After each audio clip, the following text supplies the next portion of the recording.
സ്വാഗതം. കാണാത്തതും കേൾക്കാത്തതും. സീറോ മലബാർ സഭാംഗങ്ങളിൽ പലരും ഭയത്തിലാണ്. ദാവീദ് രാജാവിനെ പോലെ. ആ ഭയത്തിന് അല്പമെങ്കിലും ഇളവ് വരുത്തുന്നത് ഒരു പ്രതീക്ഷ. എറണാകുളം ബസിലിക്കയിലെ സംഭവം സംബന്ധിച്ച് നടപടി ഉണ്ടാകുമെന്ന പ്രതീക്ഷ. അപ്പസ്തോലിക് അഡ്മിനിസ്ട്രേറ്റർ മാർ ആൻഡ്രൂസ് താഴ്ത്തി പിതാവ് നിയമിച്ച അന്വേഷണ സമിതിയുടെ റിപ്പോർട്ടും തുടർന്ന് കുറ്റക്കാർക്കെതിരെ നടപടിയും വരും എന്ന പ്രതീക്ഷ. ആരെങ്കിലും ശിക്ഷിക്കപ്പെടുന്നത് കാണാനുള്ള ത്വരയല്ല, വിശ്വാസികളുടേത്. ഭയത്തിൽ നിന്നുള്ള ആവശ്യബോധം. ഉസ്സായിക്ക് ശിക്ഷ കിട്ടിയ ദിവസമാണ് ദാവീദിന് കർത്താവിനോട് ഭയം തോന്നിയത്. എറണാകുളം ബസിലിക്കയിൽ നടന്നതിനേക്കാൾ ഒരു പക്ഷേ ചെറുതല്ലേ ഉസ്സായിയുടെ പിഴ. വണ്ടിക്കാള വിരണ്ടപ്പോൾ കർത്താവിൻ്റെ പേടകം അനാദരവോടെ ഉസ്സാ കൈനീട്ടി പിടിച്ചു. കിട്ടിയത് മരണശിക്ഷ. സാമുവേലിൻ്റെ 2-ാം പുസ്തകം അധ്യായം 6 പറയുന്നത് കൃപയുടെ യുഗത്തിന് മുമ്പുള്ള ശിക്ഷ. ഇന്ന് പേടകമല്ല, ദിവ്യബലി. സാക്ഷാൽ യേശുനാഥൻ തന്നെ ബോധപൂർവം അവഹേളിക്കപ്പെട്ടിരിക്കുന്നു. ഒപ്പം ബലിപീഠവും വിശുദ്ധ വസ്തുക്കളും. ഉസ്സായിയുടെ പ്രവൃത്തി പോലെ പെട്ടെന്നുണ്ടായതല്ല, ആസൂത്രിതമായ അനാദരവിൻ്റെയും നിഷേധത്തിൻ്റെയും ഭാഗമായിരുന്നു അത്. എന്താകും അതിനുള്ള ശിക്ഷ? ഈ അവഹേളനത്തിൽ പങ്കുള്ള എല്ലാവരുടെയും ആത്മാവിനും തലമുറകൾക്കുമേൽ കടുത്ത ബന്ധനമുറപ്പ്. മതിയായ അനുതാപത്താൽ വിമുക്തി തേടുന്നില്ലെങ്കിൽ അവരെ മാത്രമല്ല മറ്റു തിരുസഭാംഗങ്ങളെയും അത് ബാധിച്ചേക്കാം. കർത്താവിൻ്റെയും വിശ്വാസത്തിൻ്റെയും പേര് ദുരുപയോഗിച്ചുള്ള ദൈവനിന്ദനത്തിൻ്റെ ഭയാനകത മനസ്സിലാക്കാൻ അത് ചെയ്തു കൂട്ടിയവരുടെ ആത്മാവിനും മനസാക്ഷിക്കും ശേഷി നഷ്ടമായിരിക്കുന്നു. വിശുദ്ധ ഗ്രന്ഥത്തിൻ്റെ ഭാഷയിൽ ഇത് കർത്തൃകോപം വിളിച്ചു വരുത്തുന്ന തിന്മയാണ്. ദാവീദിനെ പോലെ ഓരോ തിരുസഭാംഗത്തിനും ഇപ്പോൾ ഭയം തോന്നിയേക്കാം. ഇതിൻ്റെ അവസാനം എന്താകുമെന്ന്. കോപത്താൽ കർത്താവ് കൂടാരം വിട്ടുപോകുന്നെങ്കിൽ എന്താണ് സംഭവിക്കുകയെന്ന്. പഴയ ഉടമ്പടിയുടെ കാലത്തെന്ന പോലെ വിശ്വാസികളെ രാഷ്ട്രീയമായി പ്രവാസത്തിലേക്ക് വലിച്ചിഴയ്ക്കാൻ ഏതെങ്കിലും ചക്രവർത്തി വരില്ല. പക്ഷേ തലമുറകൾ പരുന്തിൻകാലിൽ പോകുമെന്ന നാടൻ താക്കീത് ബസിലിക്കയിലെ ധിക്കാരത്തിന് പിന്നിലുള്ളവർ ഓർത്തുവെക്കണം. ധിക്കാരമെന്ന് വിളിക്കുന്നത് വ്യക്തികൾ ആരെങ്കിലും ധിക്കരിച്ചതിൻ്റെ പേരിലല്ല, ദിവ്യബലിയെ സ്വന്തം ഷണ്ടയ്ക്ക് ആയുധമാക്കിയ ദൈവദോഷം നിമിത്തം. ദിവ്യബലിയുമായും തിരുവോസ്തിയുമായി ബന്ധപ്പെട്ട കർമ്മങ്ങൾ ചെയ്യാൻ നിയോഗിക്കപ്പെട്ട ചിലരെങ്കിലും അത് തങ്ങളുടെ യോഗ്യതയാലും അവകാശത്താലും എന്ന് കരുതിപ്പോയോ? മാലാഖമാർ ഭയത്തോടും വിറയോടും കൂടി വീക്ഷിക്കുന്ന പരമപരിശുദ്ധിയുടെയും അനന്ത നന്മയുടെയും മുമ്പിൽ നിൽക്കാൻ പോലും യോഗ്യതയില്ലാത്ത മനുഷ്യമക്കളെ ദൈവം അതിന് നിയോഗിച്ചതിലെ കരുണ ചിലർ മറന്നുപോയോ? പരമപരിശുദ്ധമായതിനെ മനുഷ്യമക്കൾക്ക് വേണ്ടി മനുഷ്യകരങ്ങളിലും മനുഷ്യകരങ്ങളാലും പ്രതീക്ഷീഭവിപ്പിച്ചതിന് പിന്നിലെ യേശുവിൻ്റെ സ്നേഹവും ത്യാഗവും സമർപ്പണവും ഓർക്കാതെ പോയോ? ന്യായവാദം എന്തായാലും പോരിനും മത്സരത്തിനും ദിവ്യബലിയെ ആയുധമാക്കാൻ എങ്ങനെയാണ് മനുഷ്യന് തോന്നുക? മനുഷ്യരോടുള്ള എതിർപ്പിൻ്റെ പേരിൽ വിശുദ്ധ ഉപകരണങ്ങളെയും വിശുദ്ധ വസ്തുക്കളെയും ബലിപീഠത്തെയും പങ്കിലമാക്കാൻ ദൈവാരൂപിയുടെ സ്വരം കേൾക്കുന്ന ഏത് ആത്മാവിന് സാധിക്കും? ബസിലിക്കയിൽ സംഭവിച്ചത് ഉസ്സായിയുടെ പിഴയേക്കാൾ ഒട്ടും കുറയാത്ത പിഴയാണ്. ദൈവിക കരുണയെ നേരെ മുൻപിൽ നിന്ന് നിന്ദിച്ച പ്രവൃത്തി. മനുഷ്യർക്കാർക്കും ക്ഷമിക്കാനോ അവഗണിക്കാനോ അധികാരമില്ലാത്ത തിന്മ. അതു കണ്ട് അനേകം തിരുസഭാംഗങ്ങൾ വേദനിക്കുന്നുണ്ട്. രക്ഷയുടെ സുവിശേഷത്തിനെ കൈക്കാരിക്കാരും ശുശ്രൂഷകൾക്ക് കാർമ്മികരും ആക്കപ്പെട്ടവരിൽ ചിലർ തന്നെ ഇതിനെ ശിക്ഷാർഹമായി അവഹേളിച്ചു. അളവറ്റ സ്നേഹത്താൽ പാടുപീഡ സഹിച്ച് ഈശോ മിശിഹ വീണ്ടെടുത്ത മനുഷ്യമക്കളെ ഇടർച്ചയിലേക്കും നഷ്ടത്തിലേക്കും തള്ളി വീഴ്ത്തുന്ന വിധത്തിൽ ഇക്കൂട്ടർ പ്രവർത്തിച്ചു. തിരുസഭയെ, സീറോ മലബാർ സഭയെ നയിക്കുന്നവർക്ക് ഇക്കാര്യത്തിൽ നിശബ്ദതയും നിഷ്ക്രിയത്വവും പാലിക്കാനാകില്ലല്ലോ. ഷിമേമാർ വിടാതെ നടന്നു ശാപം ചൊരിയുമ്പോൾ പകച്ചു നിൽക്കാൻ അഭിഷിക്തർക്ക് അവസരമുണ്ടോ? അഭിഷിക്തനായ ദാവീദിനെ ശപിച്ചു നടന്ന ഷിമിയയോട് തൻ്റെ കാലത്ത് ദാവീദ് ക്ഷമിച്ചു. പക്ഷേ ദാവീദിൻ്റെ ചാവുരുളിൽ ഷിമിയയ്ക്ക് നിശ്ചയമായി ശിക്ഷ കുറിക്കപ്പെട്ടു. ഒഴിവായി പോകാത്ത ശിക്ഷ. അതിൽ നിന്ന് ഒട്ടും കുറഞ്ഞതല്ലല്ലോ എറണാകുളത്ത് ദിവ്യബലിയോടുണ്ടായ അനാദരവും വിശുദ്ധ ഇടത്തിൻ്റെയും വിശുദ്ധ വസ്തുക്കളുടെയും അവഹേളനവും. കൃപായുഗത്തിന് മുമ്പത്തെ ശിക്ഷ, തൽക്ഷണ മരണശിക്ഷ പുത്തൻ യുഗത്തിലില്ല. പക്ഷേ അത് ഭൗതിക കാര്യം. കുർബാന അർപ്പണത്തിൻ്റെ ആഭിമുഖ്യ ദിശ സംബന്ധിച്ച് തർക്കത്തെക്കുറിച്ചല്ല ഇവിടെ സൂചിപ്പിക്കുന്നത്. ആ തർക്കം പ്രത്യക്ഷത്തിൽ മാനുഷിക അധികാരികളോടും അവരുടെ ന്യായയുക്തമായ നിർദ്ദേശങ്ങളോടുമായിരുന്നു. ബാഹ്യമായി നോക്കിയാൽ അനുസരണക്കേടും മാനുഷിക അധികാരികളോട് തന്നെ. എന്നാൽ അതിന് പിന്നിലെ തിന്മ, ദുർമോഹവും ദുശാഠ്യവും ദുർബോധവും ഗർഭം ധരിച്ച് ബസിലിക്കയിൽ ദൈവദോഷം എന്ന പാപത്തെ പ്രസവിച്ചു. ബസിലിക്കയിൽ അനാദരിക്കപ്പെട്ടത് മാനുഷിക അധികാരികൾക്കുപരി ദിവ്യബലിയും ബലിപീഠവും വിശുദ്ധ ഉപകരണങ്ങളുമാണ്. അധികാരപ്പെട്ടവരുടെ പ്രവേശനവും ശുശ്രൂഷയും തടയാൻ മറ്റാൾ ദിവ്യബലി നടത്തുന്നത് ദൈവത്തെ പ്രസാദിപ്പിക്കാനോ? ഇവയൊന്നും മാനുഷിക അധികാരികളോടുള്ള നിഷേധമായി ചുരുങ്ങുന്നവയല്ല. കുരിശിലെ യേശുവിൻ്റെ വിലാപ്പുറത്ത് കുത്തിയ അറിവില്ലാത്ത ഭടന്റെ തെറ്റുപോലെയും അല്ലിത്. ആ മുറിവ് മനുഷ്യവംശം മുഴുവനിലേക്ക് കൃപയുടെയും അഭിഷേകത്തിൻ്റെയും ചാലുകൾ തുറന്നു. മുറിപ്പെട്ട ഹൃദയങ്ങൾക്ക് സൗഖ്യദായകവുമായി. എന്നാൽ ബസിലിക്കയിലെ ദൈവനിന്ദയുടെ പാപം കൃപയുടെ ചാൽ അടച്ചു കളയുന്ന കൊടും പാതകം തന്നെയാണ്. ദൈവകൽപ്പന നേരിട്ട് ലംഘിച്ച ആഖാന്റെയും യേശുവിനെയും ദിവ്യകുദാശയെയും ഒറ്റിക്കൊടുത്ത യൂദാസിൻ്റെയും പാപം പോലെ കൃപാപ്രവാഹം മൂടിക്കളയുന്ന പാതകം. മനുഷ്യർക്ക് ക്ഷമിച്ചു തള്ളാൻ അധികാരമില്ലാത്ത, സാധ്യമല്ലാത്ത തെറ്റ് വേണ്ടുന്നത്ര അനുതാപത്തോടെ യേശുനാഥൻ സ്ഥാപിച്ച കുദാശകളിലൂടെ, മതിയായ പരിഹാര നടപടികളിലൂടെ മാത്രം മോചനവും ബന്ധന വിമുക്തിയും നേടാൻ കഴിയുന്ന ഗൗരവമേറിയ തെറ്റ്. ഈ തിന്മ നിങ്ങളുടെ ഇടയിൽ നിന്ന് നീക്കിക്കളയണമെന്ന തിരുവചനം വിശ്വാസികളുടെയും സഭാധികാരികളുടെയും ചെവികളിൽ മുഴങ്ങുന്നില്ലേ? ഇത് ചെയ്തവരോട് വ്യക്തിപരമായി ക്ഷമിക്കാൻ മനുഷ്യരിൽ ആർക്കാണ് അധികാരമുള്ളത്? തിന്മ നീക്കിക്കളയുക എന്നതിന് പഴയ ഉടമ്പടിയിലെ സാധ്യതയല്ല ഇന്നത്തെ ഉത്തരം. 40 വർഷത്തെ സംഘർഷത്തിൻ്റെ ഫലമെന്നും ആരെയും ശിക്ഷിച്ച് പുറന്തള്ളുന്നില്ലെന്നും ശ്രേഷ്ഠ പിതാവ് കർദിനാൾ മാർ ജോർജ് ആലഞ്ചേരി പറഞ്ഞതിൻ്റെ അന്തസത്തയോട് ചേർന്നു തന്നെ ചൂണ്ടിക്കാട്ടാം. സഭാ സമൂഹത്തെ ഒന്നടങ്കം തിന്മയുടെ വിദ്വേഷത്തിൻ്റെ ബന്ധനത്തിലാക്കുന്ന പ്രവൃത്തി ചെയ്തവർക്കെതിരെ ശിക്ഷയുടെ ദണ്ഡ ഉയരാതെ വയ്യ. അല്ലാഞ്ഞാൽ ദൈവദോഷ കുറ്റം എല്ലാവരിലും ചുമത്തപ്പെടാൻ ഇടയാക്കുന്ന ഗൗരവമേറിയ പിശകായേക്കാം. ഇക്കാര്യത്തിൽ നോബിൾ പാറക്കലച്ചിൻ്റെ വാക്കുകൾ പ്രസക്തമാണ്. ഇടയൻ്റെ വടി കുത്തിപ്പിടിക്കാനുള്ളത് മാത്രമുള്ളതല്ല. അങ്ങനെ കരുതിയാൽ വടി ഏൽപ്പിച്ചവൻ്റെ ഹിതം മറക്കലാകും. ആട്ടിത്തെളിക്കാനും അടിച്ചു തെളിക്കാനും കൂടി തങ്ങളെ നിയോഗിച്ചവനെ മറന്ന് ബലിപീഠം കളങ്കപ്പെടുത്തിയവർക്കെതിരെ കണ്ണടച്ചാൽ അത് ഇടയന്മാരുടെ വീഴ്ച തന്നെയായി മാറിയേക്കാം. ചെറിയവർക്ക് ഇടർച്ച വരുത്തിയേക്കാവുന്ന വീഴ്ച. വിളവെടുപ്പ് വരെ നിലനിർത്തപ്പെടുന്ന കളകൾ അന്ത്യനാളുകളിൽ വേർതിരിക്കപ്പെടാതെ വയ്യ.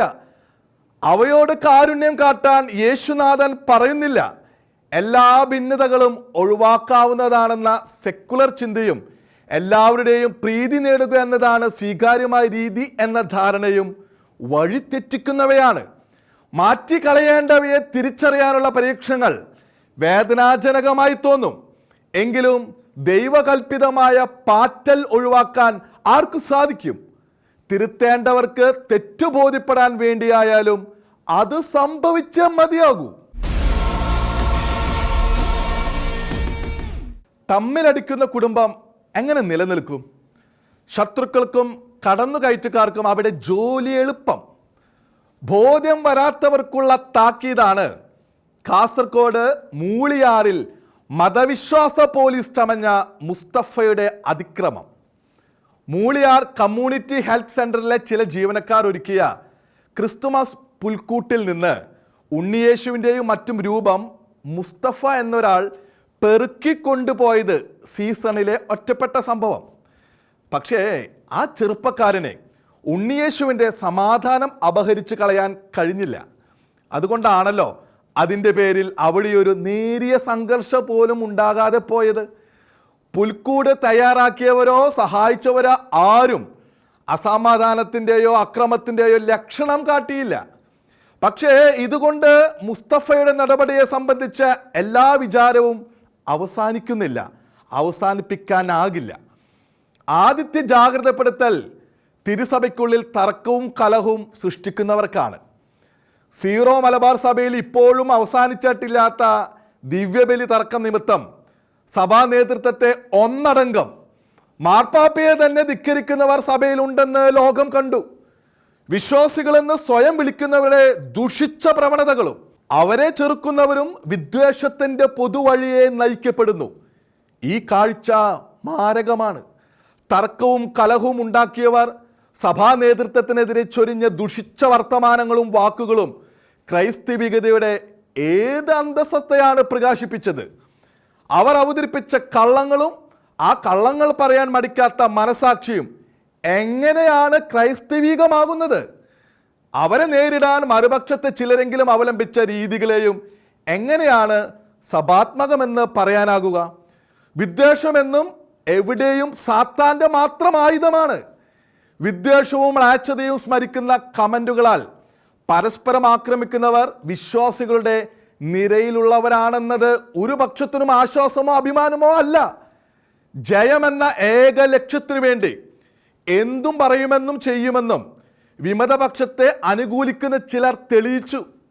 മാത്സര്യം മന്ത്രവാദം പോലെയും മർക്കടമുഷ്ടി വിഗ്രഹാരാധന പോലെയും പാപമാണെന്ന തിരുവചനം അവരെ സ്പർശിച്ചിരുന്നെങ്കിൽ യേശുവിൻ്റെ സമാധാനം മാത്രമല്ല, യേശുവിനെ തന്നെയും ഉന്തി മാറ്റുന്ന പ്രവൃത്തി ചെയ്തുകൊണ്ടിരിക്കുന്നത് മുസ്തഫമാരല്ല, യേശുവിൻ്റെ തിരുസഭയിലുള്ളവർ തന്നെയാണ്.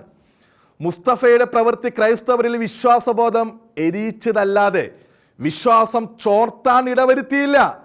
എന്നാൽ സഭാഗേഹത്തിൽ അന്തചിന്തനമുണ്ടാക്കുന്നവർ അനേകരിൽ വേദനയും ഇടർച്ചയും വിശ്വാസ ചോർച്ചയും തന്നെയാണ് ഉളവാക്കുന്നത്.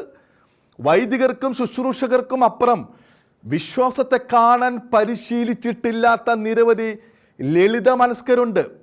യേശു സൂചിപ്പിച്ച ചെറിയവർ.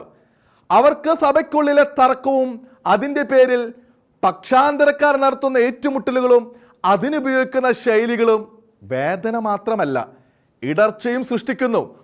അവരും തർക്കങ്ങളെ വിദ്വേഷത്തോടെ മാത്രം നേരിടുന്ന അവസ്ഥ കണ്ട് പരിചയിക്കുകയാണ്.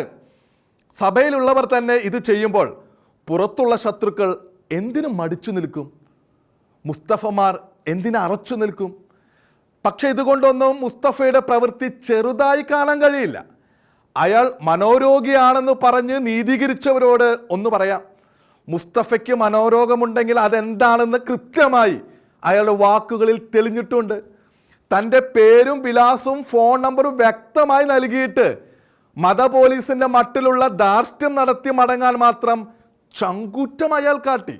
അത് ഏത് മനോരോഗത്തിൻ്റെയും ആ മനോരോഗത്തിന് ആര് നൽകുന്ന പിന്തുണയുടെയും ഫലമെന്ന് വ്യക്തമാണ്. എന്തിനിത് ചെയ്തു എന്ന് ചോദിച്ചവർക്ക് അയാൾ നൽകിയ മറുപടിയിൽ ക്രിസ്തു വിരുദ്ധതയുടെ മനോരോഗം വ്യക്തം. അന്താരാഷ്ട്ര മതവിദ്വേഷം കൂടി വിളമ്പിയ ആൾക്ക് പൊതു ഇടത്ത് ഇതൊക്കെ അഭ്യസിക്കാനുള്ള ധൈര്യം കിട്ടിയത് രോഗാവസ്ഥയിൽ നിന്നല്ല, രോഗം പരിശീലിപ്പിച്ചവരിൽ നിന്നു തന്നെയാണ്. ഇത് മുസ്തഫയുടെ മാത്രം രോഗമല്ലെന്ന് കണ്ടറിഞ്ഞിട്ടുള്ളതാണല്ലോ. പുൽക്കൂട്ടിൽ അതിക്രമം സീസണിൽ ഒതുങ്ങുന്നതാണെങ്കിലും എവിടെയും ഒതുങ്ങാത്ത വിധം ആ രോഗം വ്യാപിച്ചു കഴിഞ്ഞിട്ടുണ്ട്.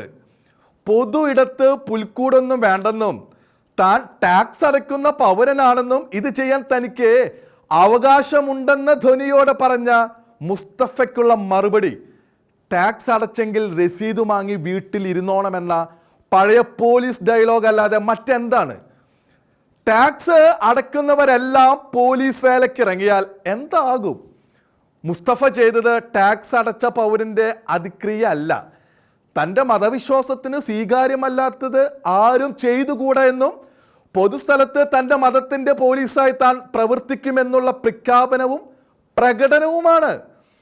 ഒരു കാഴ്ച പുൽക്കൂട്ടിലല്ല ക്രൈസ്തവ വിശ്വാസത്തിൻ്റെ അടിസ്ഥാനം. പക്ഷേ അവിടെ മുസ്തഫ കാട്ടിയ അതിക്രമം മതനിരപേക്ഷ സമൂഹത്തിൻ്റെ സ്വച്ഛതയ്ക്ക് ഭീഷണിയാണ്. സമൂഹത്തിൽ തങ്ങൾ മത പോലീസായി ഉണ്ടാകും എന്നുള്ള പരസ്യ പ്രഖ്യാപനമാണ്. അത് ഡിസംബറിലോ ക്രിസ്മസ് സീസണിലോ മാത്രം ഒതുങ്ങുന്നതല്ല. പൊതുസമൂഹത്തിലും പൊതു ഇടങ്ങളിലും തങ്ങളുടെ മതത്തിൻ്റെ നിയമവും ശരികളും എല്ലാവരും പാലിക്കണമെന്ന ചിലരുടെ ഗൂഢമായ താക്കീത് കൂടിയാണത്. അത്തരം തീവ്രചിന്തക്കാർ പലരും ഇതിനകം അകത്തായെങ്കിലും സമൂഹത്തെ ഭയപ്പെടുത്തി നിർത്താൻ മോഹിക്കുന്ന നിരവധി പേർ ഇനിയുമുണ്ട്. മൂളിയാർ അതിൻ്റെ സൂചന മാത്രം. ലജ്ജയില്ലാതെ വിശ്വാസം പ്രഘോഷിക്കാനുള്ള ക്രൈസ്തവ ധീരത മാത്രമേ ഇക്കാര്യത്തിൽ ക്രൈസ്തവർക്ക് അവലംബിക്കാനുള്ളൂ. ഒരു മുസ്തഫയ്ക്കോ മുസ്തഫയെ ഉപയോഗിച്ച് മറ്റാർക്കെങ്കിലുമോ തകർക്കാൻ കഴിയുന്നതല്ല ക്രൈസ്തവ ധീരതയും ആവേശവുമെന്ന് ക്രൈസ്തവർക്ക് മാത്രമേ തെളിയിക്കാനുമാകൂ. AK ആന്റണിയെ സംശയിക്കേണ്ട, പഴിക്കുകയും വേണ്ട. ചന്ദനക്കുറിയിട്ടവരെയെല്ലാം ഹിന്ദുത്വവാദികളായി കാണേണ്ട എന്നേ അദ്ദേഹം പറഞ്ഞതുള്ളൂ. കോൺഗ്രസിന് ന്യൂനപക്ഷം മാത്രം പോരാ, ഭൂരിപക്ഷ വിഭാഗവും വേണം. അഥവാ ഇങ്ങനെ ഭൂരിപക്ഷ വിഭാഗത്തെ മറന്ന് ന്യൂനപക്ഷ പ്രീണനം മാത്രം നടത്തിയാൽ അടുത്ത തവണയും മോദി തന്നെ ഭരിക്കുമെന്നും അദ്ദേഹം ഓർമ്മിപ്പിച്ചു. കേട്ടപാടെ പലരും ആന്റണിയെ ആക്രമിക്കാൻ തുടങ്ങി. BJP ഹിന്ദുത്വവാദി ദിശയിലുള്ളവർ ആക്രമിക്കുന്നതിൽ അത്ഭുതമില്ല. കാരണം ആന്റണിയുടെ വാക്കുകൾ വല്ല വിധേനയും ഫലം കണ്ടാൽ തങ്ങൾക്ക് ദോഷം ചെയ്യുമെന്ന നേരിയ ഭയമെങ്കിലും അവർക്കുണ്ട് എന്നർത്ഥം. മറുവശത്ത് ന്യൂനപക്ഷ തൊപ്പിയിട്ടവരും ന്യൂനപക്ഷ സംരക്ഷകരെന്ന് ഭാവിക്കുന്നവരും ആന്റണി മൃദു ഹിന്ദുത്വവാദിയാകുന്നു എന്ന് വിമർശിക്കുന്നു. BJP ഹിന്ദുത്വവാദി പക്ഷത്തിന് ആദ്യം മറുപടി പറയാം. AK ആന്റണി പറഞ്ഞത് കോൺഗ്രസിന് ഹൈന്ദവ സമൂഹത്തിൽ നിന്ന് നഷ്ടപ്പെട്ട പിന്തുണ വീണ്ടെടുക്കാൻ ഉദ്ദേശിച്ച് തന്നെയാണ്. അതിൽ എന്ത് തെറ്റും കാപട്യവുമാണ് ഉള്ളത്? പച്ചയായി പറഞ്ഞാൽ കോൺഗ്രസ് അകപ്പെട്ടു പോയ ഇസ്ലാമിക സമുദായ പ്രീണനം എന്ന കുരുക്കിൽ നിന്ന് പാർട്ടിയെ പുറത്തു കൊണ്ടുവരണമെന്ന് ചിന്തിക്കാൻ ശേഷിയുള്ള ഏക നേതാവിനെ അത് സൂചിപ്പിക്കാൻ എന്തുകൊണ്ട് അവകാശമില്ല? ഇന്ത്യയിലെ ഒരു പ്രമുഖ രാഷ്ട്രീയ കക്ഷിക്ക്, അതും അരനൂറ്റാണ്ട് രാജ്യം ഭരിച്ച ദേശീയ കക്ഷിക്ക് ഹൈന്ദവരുടെ വോട്ടും പിന്തുണയും ഉണ്ടായിരുന്നു എന്നതിൽ ആർക്കാണ് സംശയം? പക്ഷെ അത് നഷ്ടപ്പെടുത്തുന്ന നടപടികളും അതിനെ പർവ്വതീകരിക്കുന്ന ആസൂത്രിത വർഗീയ എതിർ പ്രചാരണങ്ങളും ഉണ്ടായി. അത് ഇത്രത്തോളം എത്തും മുമ്പ് തന്നെ ആന്റണി മുന്നറിയിപ്പ് നൽകിയതാണ്. ഇപ്പോൾ ചിലർ ആക്ഷേപിക്കുന്നത് പോലെ ആന്റണിക്ക് മോദിയെ ഓർത്തപ്പോൾ തോന്നിയ ഗൂഢബുദ്ധിയൊന്നല്ല ഇത്. ദശകങ്ങൾക്ക് മുൻപ് ആന്റണി ഇത് പറഞ്ഞപ്പോൾ ക്രൈസ്തവരടക്കം ന്യൂനപക്ഷങ്ങൾ തെറ്റിദ്ധരിച്ചു. ഇടതുപക്ഷം അത് മുതലാക്കി. ന്യൂനപക്ഷങ്ങളെ ഒന്നടങ്കം ചെറുതാക്കി ആന്റണി ഹൈന്ദവികതയെ വർഗീയമായി ഉയർത്തിപ്പിടിക്കുന്നു എന്നാണ് പലരും ധരിച്ചത്. എന്നാൽ ആന്റണിക്ക് കൃത്യമായി അറിയാമായിരുന്നു ന്യൂനപക്ഷം എന്ന പേരിൽ ആരാണ് രാഷ്ട്രീയത്തിൽ കോൺഗ്രസിനെ ഭരിക്കാനും നിയന്ത്രിക്കാനും ഹൈന്ദവർക്ക് അപ്രിയമാക്കാനും കാരണമാകാൻ പോകുന്നതെന്ന്. ന്യൂനപക്ഷം എന്നാൽ മുസ്ലിം സമുദായം മാത്രമെന്ന നിലയിലേക്ക് ആ സമുദായവും ഇടതുപക്ഷവും ചേർന്ന് കാര്യങ്ങൾ നീക്കുന്നത് ആന്റണി അന്നേ മനസ്സിലാക്കിയിരുന്നു. തനിക്ക് കഴിയും വിധം അന്നത് സൂചിപ്പിച്ചപ്പോൾ ആന്റണിക്ക് പാർട്ടിയിൽ പോലും പിന്തുണ ലഭിച്ചില്ല. അത് വൻ വിവാദമായി ആന്റണി വിമർശിക്കപ്പെടുകയും ചെയ്തു. അതിൽ അത്ഭുതമില്ല. ആന്റണിക്ക് സ്വന്തം മതസമുദായത്തോട് മമതയില്ലെന്ന ധാരണയായാലാണ് ക്രൈസ്തവർ പോലും അന്ന് അദ്ദേഹത്തെ തെറ്റിദ്ധരിച്ചത്. ഇന്ന് ന്യൂനപക്ഷം എന്ന വിലാസം പോലും ഒരു കൂട്ടർ മാത്രമായി കൈയടക്കുമ്പോൾ ക്രൈസ്തവർക്ക് കാര്യം മനസ്സിലാകും. ആന്റണി അന്ന് യഥാർത്ഥത്തിൽ ആരെയാണ്, എന്തിനെയാണ് ഉദ്ദേശിച്ചതെന്ന്. ഇതുവരെയും ന്യൂനപക്ഷം എന്നത് ഒരു പ്രത്യേക മതസമുദായം മാത്രമെന്ന് കരുതിപ്പോന്ന പുതിയ കോൺഗ്രസ് നേതാക്കൾ ആന്റണി പറഞ്ഞതിൻ്റെ മർമ്മം അറിഞ്ഞാണ് പിന്തുണയ്ക്കുന്നതെങ്കിൽ നന്ന്. എന്തായാലും രാജ്യത്തെ ഹൈന്ദവരെല്ലാം ഹിന്ദുത്വവാദികളല്ല. അങ്ങനെ ആക്കാൻ ശ്രമിക്കുന്നവരെയും ആകണമെന്ന് ആഗ്രഹിക്കുന്നവരെയും നേരിടാൻ കോൺഗ്രസിന് കഴിയണമെങ്കിൽ ആന്റണി പറഞ്ഞ വഴിയെ ഏക സമുദായ ന്യൂനപക്ഷം എന്ന അബദ്ധസങ്കല്പം വിട്ട് ഹൈന്ദവ സമൂഹത്തെ ഒപ്പം നിർത്തി നീങ്ങിയേ പറ്റൂ. രാജ്യത്ത് മതാധിപത്യവും മതവാഴ്ചയും കൊണ്ടുവരാൻ ഗൂഢമായി ശ്രമിക്കുന്നവരെ നേരിടാനും ഭാരതത്തെ ഭാരതമായി നിലനിർത്താനും കോൺഗ്രസിന്റെ തിരിച്ചറിവ് ആവശ്യം. രാഹുൽ ഗാന്ധിയുടെ അധ്വാനത്തെക്കുറിച്ച് കോൺഗ്രസ്കാർക്ക് മതിപ്പുണ്ടെങ്കിൽ അത് ഫലമണിയാനും പുതിയ തിരിച്ചറിവ് അവർ ആത്മാർത്ഥമായി അംഗീകരിക്കേണ്ടി വരും. കാണാത്തതും കേൾക്കാത്തതും അടുത്ത ആഴ്ച ഇതേ സമയം.